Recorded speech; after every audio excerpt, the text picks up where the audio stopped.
In today's show, it's time to talk about what things I'm a little bit worried about before the NBA season starts in regards to fantasy basketball. Michael Bolton. Thanks, Josh. It's Michael Bolton here, and it's time for another episode of the Locked On Fantasy Basketball Podcast. Let's get to it. Let's get to it, indeed. You are Locked On Fantasy Basketball, your daily fantasy basketball podcast, part of the Locked On Podcast Network.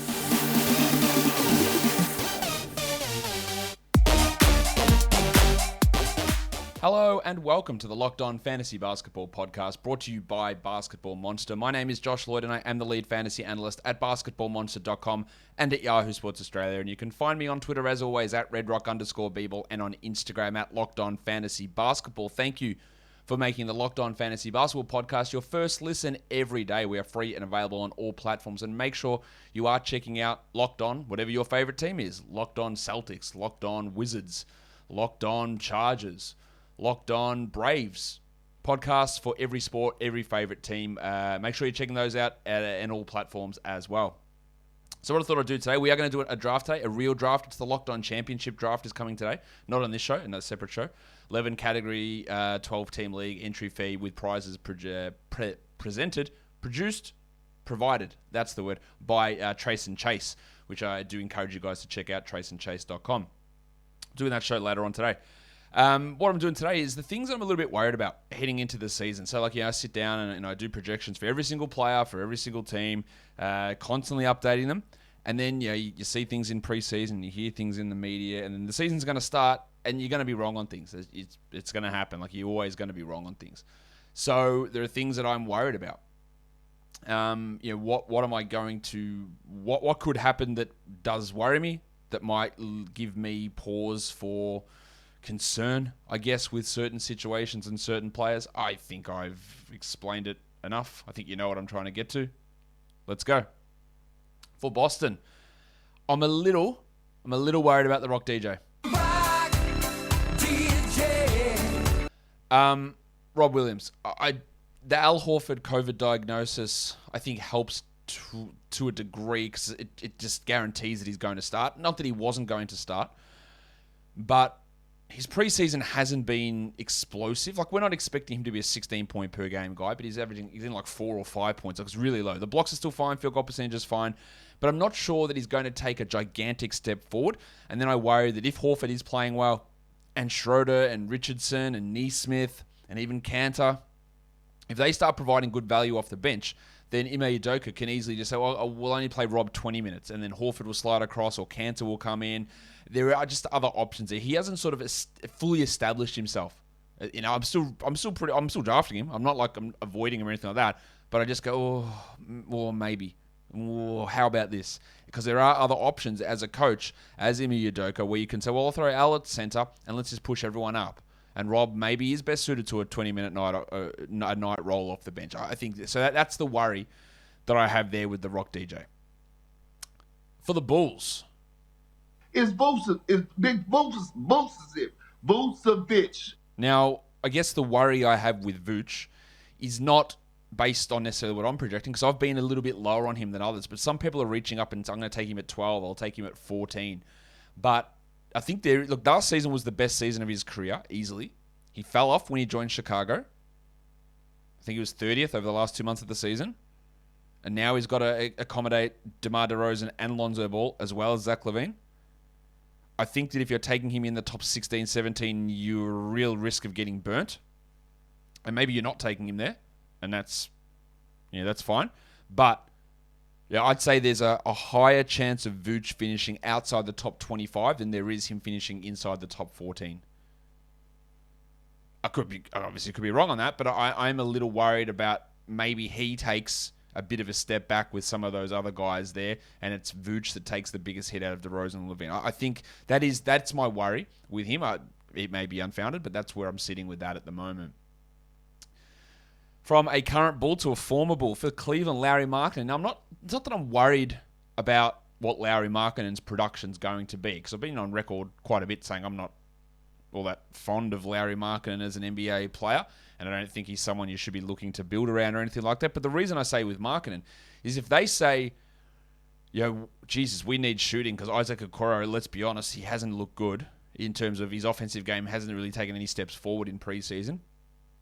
If they're worried about the fit of Allen and Mobley, which they 100% should be, it's why they should never have signed Jarrett Allen to that contract. Sorry, ranting. I do think the best combination is Markkanen and Mobley, just from a basketball perspective. But my worry is that they just get so desperate for Markkanen to get in there and shoot, and the fact that they have to justify it to themselves that they paid him that much money, that they reduce what Mobley does, or they put Markkanen at the 3, and that means Okoro moves to the 2, and that impacts Sexton and Garland. Just Markkanen's presence on this team, kids cover your ears, can just fuck everything up. There's no need for him to be on this team with those other guys they got, but it could just screw around with Mobley, with Allen, with Okoro, with Garland, with Sexton. He can screw up so many different things. It doesn't mean that I'm drafting Markkanen, because I'm not. I'm not worried about, what if I'm super wrong on him and he plays 39? Oh, well, that doesn't worry me. It's like, are they going to play him at the expense of other players who they should be looking to develop and get stuff out of? Because that would concern me a little bit. Denver. I don't know if worried is the correct term. Bones Hyland. I've been really excited with what he's been doing. Right, I think he's going to be a rotation player. I have upside that I think he could start some games this year. Morris, Campazzo, Rivers, these aren't good players. I mean, they're solid, you know what I mean? But they're not like, we cannot do this because these guys are so entrenched and they're so awesome. So, I don't mind taking flyers on Hyland in a 14 or 16 team league. I guess my worry is that it gets to it and we're in the regular season and Dr. Michael Malone's like, can't trust the rookies. We have to play Austin Rivers' boring ass for 20 minutes. And that fly, it is only just going to be a flyer, but that this preseason hype, I guess, around Bones won't end up being realised. I guess that's not that much of a worry, but it is something that I think is worth mentioning, as is a new sponsor, NBA Fanatics. Have you heard about Prize Picks? It is daily fantasy made easy. I love this, and I know that you will too. Prize Picks has the best NBA DFS prop game on the market. Prize Picks offers more NBA props than any other DFS prop operator and offers all the superstar players as well as bench players, only recording a handful of minutes each game. Prize Picks offers any prop you can think of: yardage, touchdown, points, assists, whatever it is, even interceptions thrown for football. All of the users that deposit, all of you guys that go and deposit, and you use our promo code, you get 100% instant match deposit bonus up to $100 if you use the promo code, which is just NBA. You pick between 2 to 5 players and an over and under on their projections, and you can win up to 10 times on your entry. It's just you against the projected number. So like just throwing multiple guys in there, whatever their over-unders are, throwing them in, combining them, and seeing what you can come out with.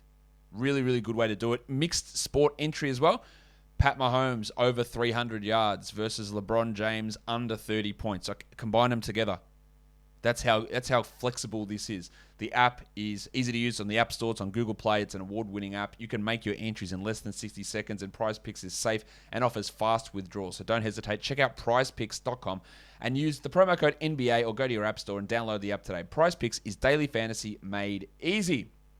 Again, make sure you are checking out Locked On show in your local market, whatever your favorite team is, whatever we've seen plenty of the hosts. We had Locked On Pistons host Kuka Hill. So if you're a Pistons fan, go download Locked On Pistons or subscribe or follow that podcast on YouTube and in regular podcast players. All right, let's now go on to the next worry, and that is the Detroit Pistons. Isaiah Stewart's foul trouble. Alf has been a little bit of a concern. Is that you, Mr. Stewart? Well, who the hell else do you think it'd be? Get in here, you pair of flaming galahs. Sorry, Alf. I say this all the time, yeah. At the start of the year, Alf Stewart was like 120th ranking. Man, this is amazing. This is just great money. Like, you draft in there, you can't lose. But he's getting pushed up, and guess what? Pushed up again. That if people start reaching for him inside the top 50, they're going to be disappointed. Like in the preseason, much like Rob Williams, his usage is absolutely non-existent. 13% usage, is averaging 6 and 7 in 20 minutes. The 1.7 blocks is nice, but 53%, I'd like that to be higher. He's not really hitting threes. He can't hit free throws. He hasn't got a steal. He's got 1 assist or 2 assists through 3 games. It's been very underwhelming. So while, I always put that caution out, I think he's pushing too far. Don't make him a must-draft player, Isaiah Stewart. Like so many of these guys that get this hype up based on their really low ranking early on. Don't go too high or actually cutting out value. And that's, I think, playing out here with Stewart. I'm also a little worried with Killian Hayes. Not only does he have a concussion, but he's got a dipshit coach in Dwayne Casey who could very easily play him 22 minutes a night so that Corey Joseph can play 30 minutes. Hayes still hasn't, we haven't had the opportunity to see him in preseason do great things. He's struggled most of the time, which is just in line with what he did from an offensive perspective last year. He's averaging 6 points per game in 22 minutes on 22% shooting, like terrible. He's not getting to the line. He's averaging 2 steals, and we have real confidence in that. But even though he is just a late round flyer, I was really confident on him coming into the NBA. At this point, it looks like I got that wrong. Pretty clearly. I'm not giving up on him. It's 25 games that he's played. But, I'm a little bit worried that maybe he just isn't very good at all. Let's go to the Warriors. And much like Isaiah Stewart, I'm a little worried about Jordan Poole. And I'll tell you why. Because he is getting hyped out of the ass at the moment. Because he has been amazing in the preseason. 23 points per game. It's not coming on ludicrous shooting. I'm just looking for his 3-point percentage. 40% from 3. It is coming on 34% usage. He's averaging 1.3 steals with 4 threes. Like, he can score a ton, and it's going to happen a lot early on while Klay Thompson is out. I guess my worry is that when Klay is back, is drafting Poole at 100 or 90? Is it going to work out for you when he might be the 130th best player? Now, I could actually be, I've got him currently as like the 100th best player and a top 70 guy early on in the season. I could be low on him. He could be a top 50 player and end up being top 80 overall. But I'm just, with the fact that his ranking and his ADP keeps coming in and keeps coming in and keeps coming in, I worry that there could be some, he was the guy you had to grab and now look how shitty he is. That sort of pushback on it. In Houston, Cousin Kev. I think we all expect Porter to take a bit of a step forward this year. But maybe he can't. He did play 32 minutes a night last year and was not a top 100 category league guy on a per game basis. Now, some of those games were with John Wall, so we looked at it and went, okay, 1 more year as a starter. No John Wall. He's going to improve. Maybe, despite the protestations of all of his internet relatives, maybe he's not a generational elite prospect that people keep telling me how good he is. Maybe he's not. In the preseason, he has been unable to get steals, like last season. Doesn't block shots, like last season. Poor rebounder, like last season. Poor field goal percentage, like last season. And guess what? When he gets to the free throw line, it's exactly the same as last season. It's bad. These are all the things that make him a better points league guy than category league guy. We hope there'd be some improvement there. But it wasn't there last year. It hasn't been there in the preseason. So maybe he just ends up being that guy who puts up some nice popcorny points and assist numbers inconsistently, and the other stuff never comes. He's not getting to a spot where he's being drafted too high. He's in like the 70s or 80s, but everyone's on him and everyone's expecting this big jump. And maybe he doesn't finish as a top 100 player.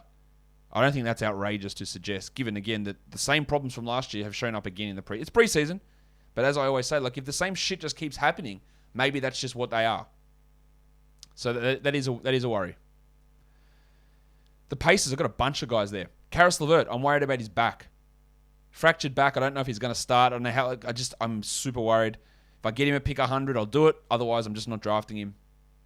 Sabonis, his first couple of preseason games were bad. His last preseason game was much better. Right? He's averaging just 3 assists per game in 27 minutes in the preseason.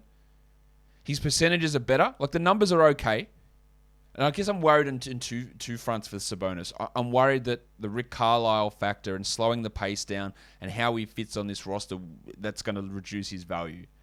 Then, TJ's out and CARIS is out, so that does help Sabonis' numbers. But I'm also worried that maybe he comes out and is somehow better than last year, and then me saying I'm a bit worried about him makes me look stupid. So I'm worried on both ends. I'm worried that me saying I'm a bit concerned makes me look dumb if he comes out and puts up top 10 numbers. I doubt it, but maybe. Or I'm worried that people have, just expected him to get better from where he was last year and they've drafted him too high. And that's sort of like, half the population either way. So he's just a big unknown to me. I'm worried about TJ McConnell as well, because I expect, with a healthy team, which they don't have, with a healthy team, that he would not get 27 minutes a night and be a top 70 player like he was last season, McConnell. But now, injuries are racking up. Brogdon, LeVert, Warren, all hurt. That McConnell's probably going to put those numbers up early. I don't know, again, how Carlisle's going to use him.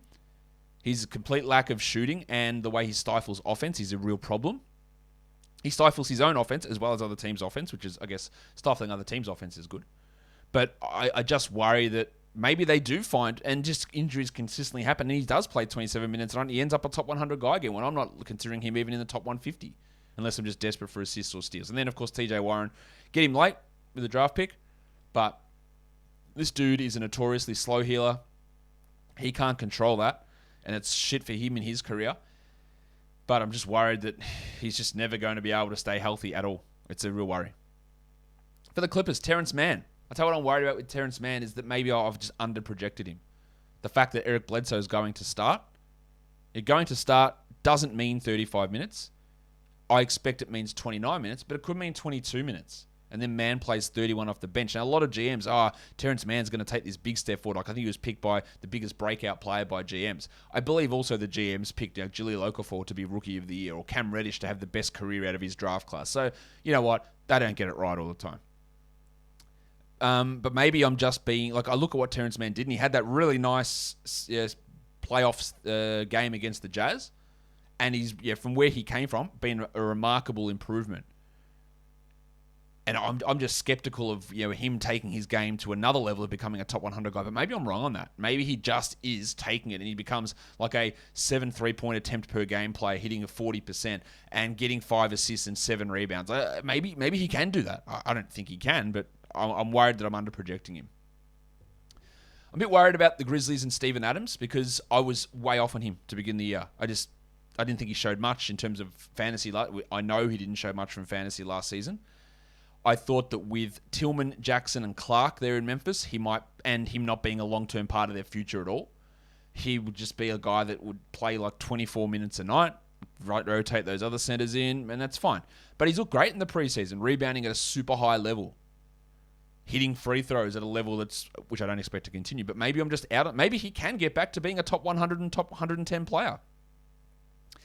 So if you do need rebounds late, and maybe Adams is an option there. I'm not convinced on it, but maybe I was just off on that and thinking that he wouldn't be able to have an impact for this upcoming season. I'm not sure. What I am sure about though, if I can just get my screen up on this thing, is that if you have body aches and pains and the stresses of daily life are really getting to you and you need to get through your day tension-free, Theragun might be able to help. Theragun is the handheld percussive therapy device that releases your deepest muscle tension using a scientifically calibrated combo of depth, speed, and power. Giggity! It's as quiet as an electric toothbrush. The Gen 4 Theragun doesn't just feel good, it gets to the source of the pain by releasing tension using Theragun's signature percussive therapy, which goes 60% deeper than vibration alone. Giggity! Whether you want to treat your muscle tension from working out, an injury, or just the stresses of everyday life, there's no substitute for the Theragun Gen 4. So try Theragun for 30 days, starting at only $199. That is amazingly cheap, really. Go to therabody.com/lockedon right now and get a Gen 4 Theragun today. That's therabody.com/lockedon. therabody.com/lockedon. After your big workout session, you've relieved your muscles with Theragun. You need a protein bar as well. So why would you get one that tastes like you scraped it off the inside of your shoe? Get Built Bar, the best tasting protein bar ever. Built Bar comes in an amazing array of flavors. Coconut, cherry barcia, cookies and cream, orange, strawberry, raspberry, the new flavor, cherry lime, the new flavor, lemon almond cheesecake, the new flavor, apple almond crisp. New ones coming out all the time. But these aren't just delicious protein bars, they're also good for you. 17 to 18 grams of protein, 130 to 180 calories, 4 to 5 grams of sugar, and 4 to 5 grams of net carbs. So, go to Built.com, load your cart up with boxes, and get yourself the best tasting and healthy protein bars with Built Bars. Locked 15 is the code, Built.com is the website. Built Bars are the best tasting protein bars ever. Okay. Let's move on to some more worries that I have heading into this season. If my screen would ever come back. There we go. All right.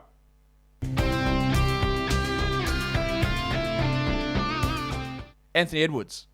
We're all just looking at it as a fait accompli that Edwards' second half of the season is who he is now. And there is some weight to put behind that. But maybe he isn't. Maybe he goes back to being a guy that takes way too many shots and is inefficient at doing it. Maybe those high steal numbers from last season don't continue. Now, Edwards is a guy, again, in the preseason, his shooting's been pretty good. Like, he's hitting, 47% overall? Unfortunately, he's hitting 18% from three. He's averaging 12 points in 24 minutes. His usage is under 24%. They're not great indicators or great signs. This is a guy that was unrosterable for the first 2 months of last season. Yeah, I'm happily getting him in round 4. Happily. But I might not be so happy in 2 weeks' time. What if he comes out and the efficiency's not there, and then sharing the ball with Beasley, Russell, Towns isn't working, and the steals disappear, and he just can't hit shots like the start of last season? I think that's all a low chance. But I can't sit here and say, well, I definitely know about Anthony Edwards. I definitely know. I know that the 35 games from last season is who he is, not the first 35 games where he was piss poor, like he was bad. So that is a little bit of a worry there. For the Pelicans, it's a massive worry, Zion Williamson. Number one, the organization and their obfuscation / lying. Well, I didn't say he'd be back for the start of the regular season. I said he'd be back in the regular season. Thanks, David Griffin. We had doubts that Zion would be ready for the opening night when he wasn't even running and having another scan, and now he's going to be reevaluated in 2 weeks. That does not mean he is back in 2 weeks. It's got to be 4 to 6, I'm guessing. He can't be back in 2 weeks. Right, so I worry about drafting him at all.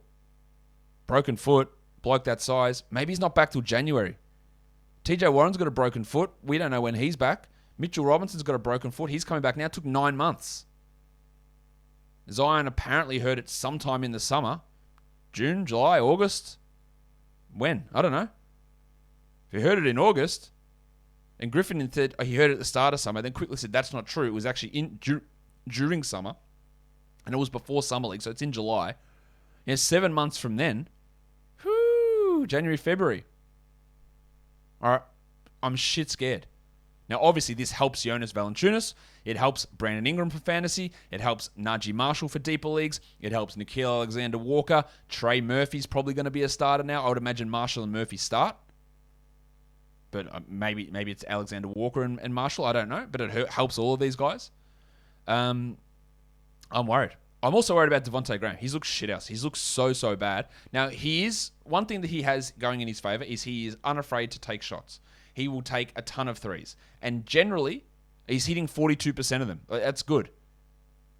He's hitting 22% of his twos. He cannot finish at the rim. He cannot do anything that's not a three-pointer. He's averaging 8 points in 21 minutes a night. He gets nothing defensively. He doesn't rebound. His assists have been really low.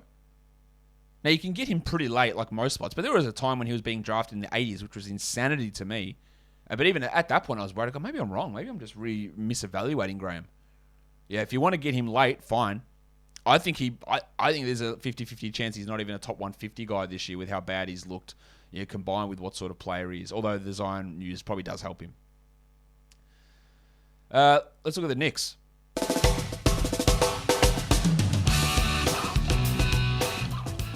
I'm worried about Julius Randle. I'm worried because for a number of reasons. His coach is insane, and he's going to play him a shitload of minutes. He's played 32 minutes a night in the preseason. I know that the Knicks got to the 4 seed, and then they got embarrassingly bundled out. But Tom, this is crazy. It's insane, mate. And he's averaging 25, 10, and 3.5.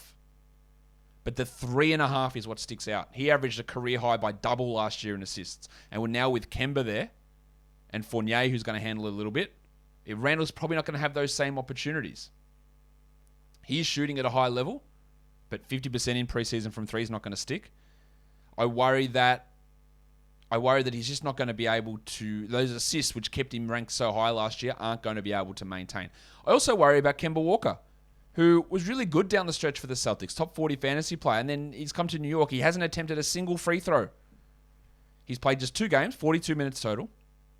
I worry about how Thibodeau is going to run the rotation, what his minutes are going to be, and maybe somehow after the end of the regular season where he was good, and now he's just lost it. That's possible when you're 31 and a small guard. That is possible. I don't think that's the case, but I worry that might happen. So I'm a little bit worried about where Kemba sits. For the Magic, Jalen Suggs has struggled. Am I worried about him long-term as a prospect? No, I'm not.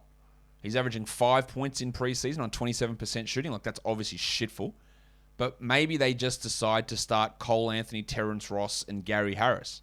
It would be remarkably short-sighted if Jamal Mosley does that, but maybe they do it. Or maybe Suggs starts, he plays 28 minutes, and his percentages are so bad, he just doesn't get any usage. And he gets sort of pushed off ball a little bit by Cole Anthony, then Fultz returns, and maybe he just can't live up to being like a top 100 fantasy guy this year. It has been absolutely not encouraging whatsoever. He's blocking shots, which is good, but it has not been encouraging in preseason whatsoever for Jalen Suggs.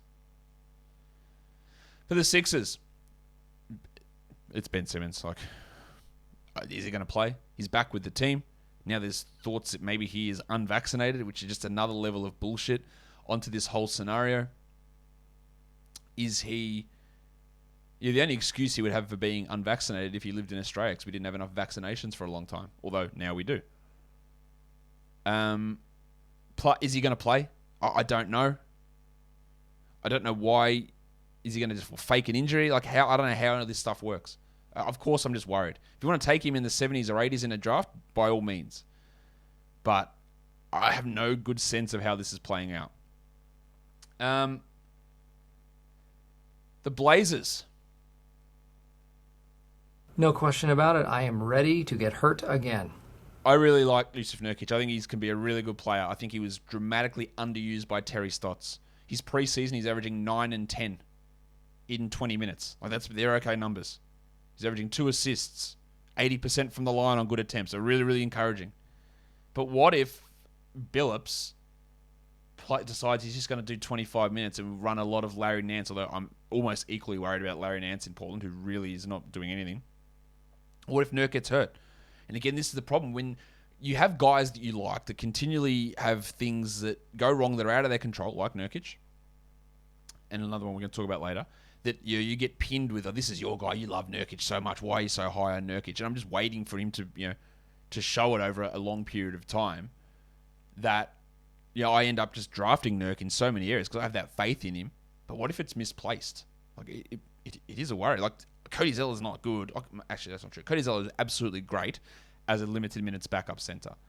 But what if the coaches just don't do the right thing? It worries me. Should have put this at the start, but Kyrie Irving, man. His Instagram live yesterday was insanity. Like, the shit that he says is crazy. I've defended Kyrie in many different areas because I think he'd been in the right in most of them, and he's extraordinarily generous. But he's saying stuff that is dangerous, and yeah, he can come out and say, I'm not anti-vax, I'm just doing it to support this. But you can still support people while getting vaccinated and doing the right thing for public health and for yourself and for everybody. You can still support the others and say, I still respect their choice. And I can still say, he can still say, I think vaccine mandates are wrong. Again, this is a public health, global health crisis. It's not an individual thing. But he can still get vaccinated and do that shit. So either there's a disconnect in logic, he's a bullshit artist, or I don't even know what the next description is. I was in an auction draft with a bunch of fantasy analysts yesterday. Jarrett Johnson was in there. Ryan Knaus, Matt Straub, Alex Raclean was in there. I'm sure there was others I can't. Raf Johnson was in there. We were doing an auction, and Kyrie. I nominated Kyrie earlier. Let's just get some fun going on. And he was at like $11. And I went, I'm not going to let someone get in for 11. So I tried to chuck a price enforcement out. Someone put a $12 on. I ended up on 13, and then I got stuck with him. And it was my first player that I ended up getting. I went, look, if this guy doesn't play, I've just burnt $13. That's what happens in an auction. Thankfully, the rest of my draft, I killed it. And yeah, my team is strong even without Kyrie. But he might not play. Like, at all. It's feeling like it. And it's just... I'm speaking up for the voiceless and all this bullshit. Like, you're letting down your fans, your teammates, your employer. Like, you're letting all this shit down. Like, it's...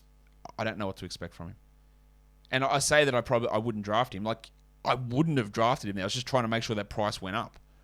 If you want to get him... But, you know, $13 equates to like a top 85 type of player. If you want to take him there, again, losing out on that pick doesn't actually matter. So, if he doesn't play, oh well.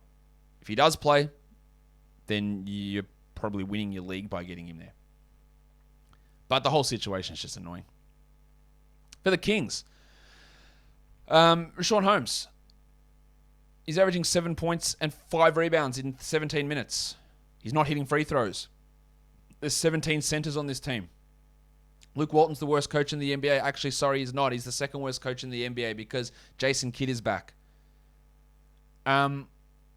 What if, after Holmes was their second best player, clearly last season, after the front office brought him back on the biggest contract they could, even though it was underpriced, what if Luke Walton says, well, how about if we just play Alex Len and Tristan Thompson? Like, logic would tell me that that isn't going to happen. But this is Luke Walton. Now, to be fair to Luke, he was the guy who put Holmes in as a starter. And that was a great move. But, I don't know, man. Davion Mitchell. I keep trying to work out, like, how does he get minutes? How does he get minutes? Hield, Fox, Halliburton. They're all there. Terrence Davis could have a rotation role.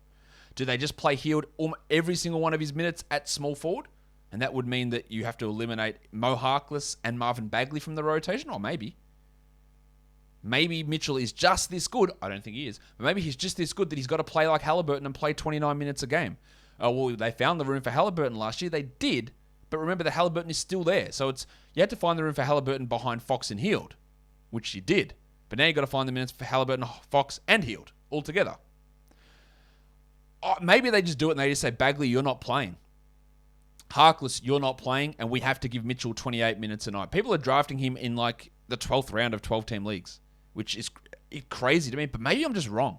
Maybe he's going to come out and average 2.2 steals per game, get 12 points, play 29 minutes. I can't figure out how it's going to happen, but maybe it does. So maybe I'm just wrong on that, and I'm just saying I'm not drafting him. I wouldn't suggest doing it, but I'm just wrong on that. It is a worry for me. All right, San Antonio. Maximum Derrick. I like Derrick White. I think he's a really good player. He's been shooting horrendously, but 26%. I don't throw guarantees at you. I 100% guarantee you that he will not shoot 26% for this season. It's a guarantee. It is going to be better. He's still getting his blocks. He's getting 5 boards and 3 assists. But shots just won't go in. His usage is 21. I'd like that to be a little bit higher. He's hitting 15% of his threes. Hopefully what this does is it pushes Derrick White way down the draft board a little bit. But he's one of those guys, much like a Nurkic or an Isaiah Stewart, that you know that I like as a player and has a real opportunity to thrive. But ends up sometimes going too high. Like, you want to take him in like that dickhead did in that mock draft the other day that I did, where he took him in the second round. Like, mate, you're an idiot. If you want to take him in round 4, it's too high. If he slides into the 60s or 70s, I think that's great value for Derrick White. But I'm a little bit worried that maybe instead of being a guy that was 45, 46 for so many years of his career, that maybe he's a 42% shooter, which does change things a little bit.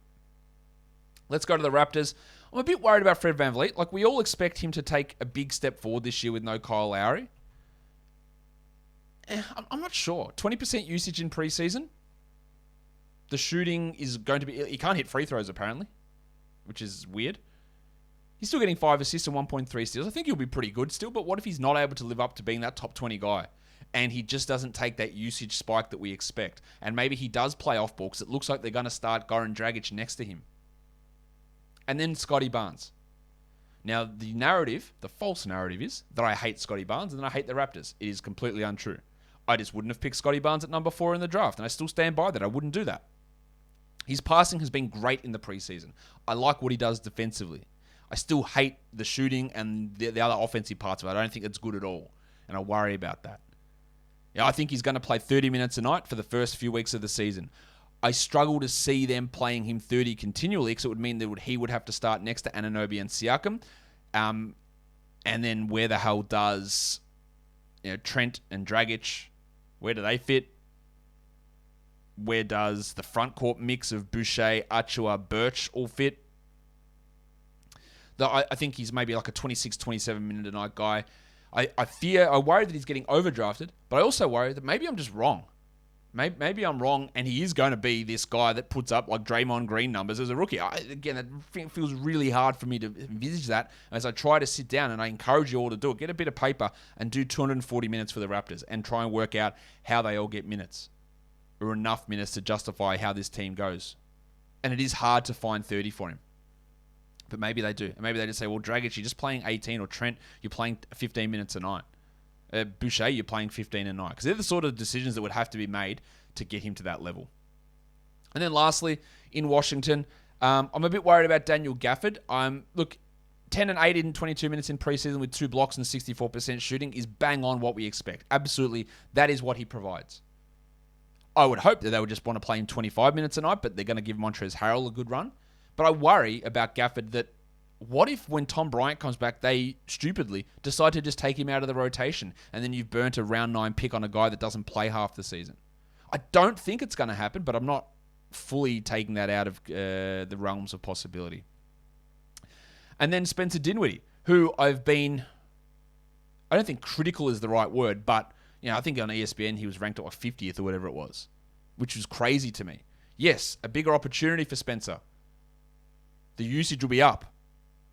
He's averaging 12 and 5 in preseason in 23 minutes. But he's a below average field goal shooter, free throw shooter, 3-point shooter, 3-point volume guy, rebound player, steals and blocks guy. There's just so many negatives. But what if in a new role, all of a sudden everything improves? And I look stupid for saying, well, I'm not taking him inside the top 90 or top 100. So I guess that's my worry with Spencer Dinwiddie. Guys, that's it. They're the guys that I'm worried about, or they're the situations that I'm worried about in the NBA. Do you have any others? If you do, drop them in the comments below.